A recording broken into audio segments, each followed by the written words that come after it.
Adik-adik dapat dilihat ya, gambar tersebut merupakan orang yang menderita penyakit gondok. Penyakit gondok adalah kondisi ketika terdapat benjolan di leher akibat kelenjar tiroid yang membesar. Jadi di situ terdapat wanita yang mengalami benjolan pada lehernya kan ya.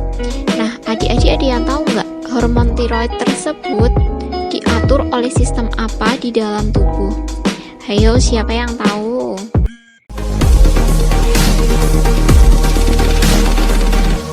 Assalamualaikum warahmatullahi wabarakatuh adik-adik. Gimana nih kabarnya kalian semua? Semoga senantiasa dalam keadaan sehat walafiat ya. Adik-adik ada yang tahu nggak hari ini kita akan belajar apa? Setelah kita lihat tadi tuh ada berbagai macam penyakit yang ada di tubuh manusia. Nah, itu salah satu faktornya adalah adanya masalah dari sistem yang ada di tubuh manusia. Yaitu sistem apa adik-adik? Iya, pinter banget, sistem endokrin. Jadi hari ini kita akan belajar tentang sistem endokrin pada tubuh manusia. Sebelum kita belajar, kita berdoa dulu ya. Menurut kepercayaan dan keyakinan kita masing-masing, berdoa dipersilakan.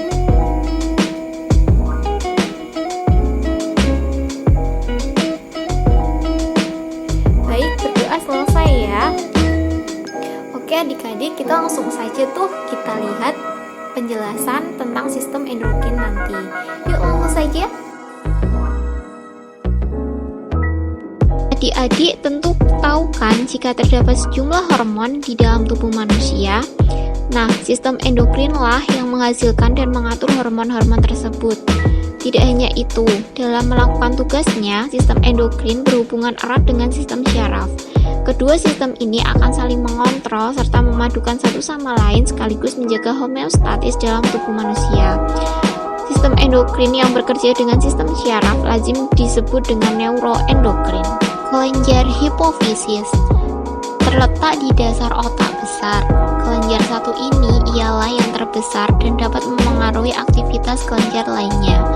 Kelenjar hipofisis terbagi menjadi 3 lobus dan masing-masingnya menghasilkan hormon yang berbeda-beda, yaitu yang pertama lobus anterior menghasilkan hormon tiroksin, yaitu merangsang kelenjar tiroid untuk memproduksi tiroksin.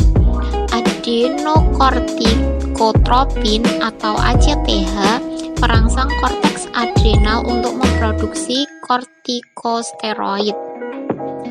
Luteinizing hormon atau LH menstimulasi estrogen, prolaktin yaitu menstimulasi sekresi air susu. Kemudian lobus intermedia menghasilkan hormon somatotrof yaitu merangsang tumbuhnya tulang. Melanocyte stimulating hormone mengatur penyuburan pigmen dalam perubahan warna kulit. Yang ketiga yaitu lobus posterior menghasilkan hormon oksitosin, merangsang kontraksi otot di uterus. Antidiuretik hormon mencegah pembentukan urin dalam jumlah banyak.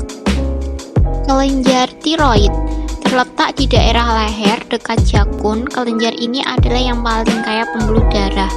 Kelenjar tiroksin menghasilkan 3 hormon, yaitu tiroksin untuk membantu dalam proses metabolisme, pertumbuhan fisik, perkembangan mental, dan kematangan seks.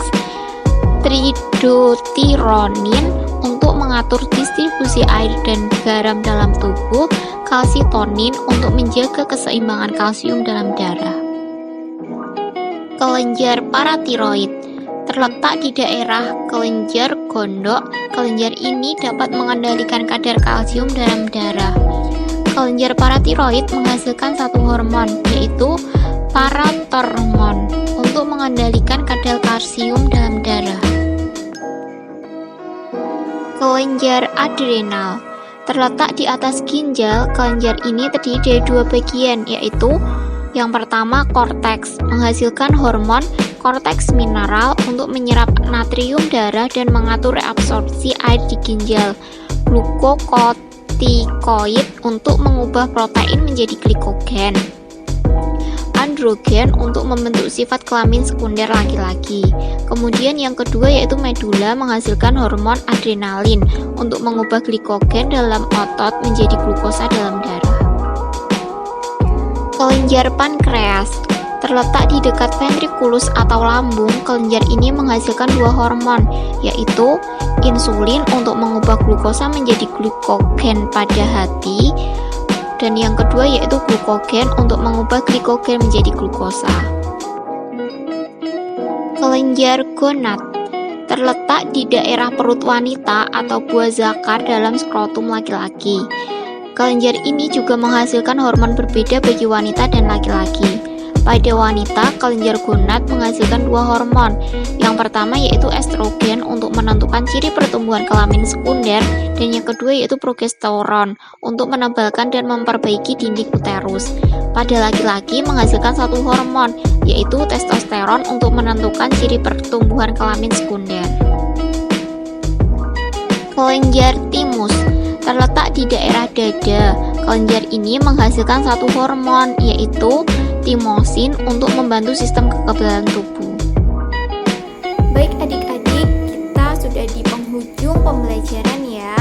Kakak ucapin makasih banyak telah mengikuti pembelajaran hari ini dengan baik dan juga semangat ya.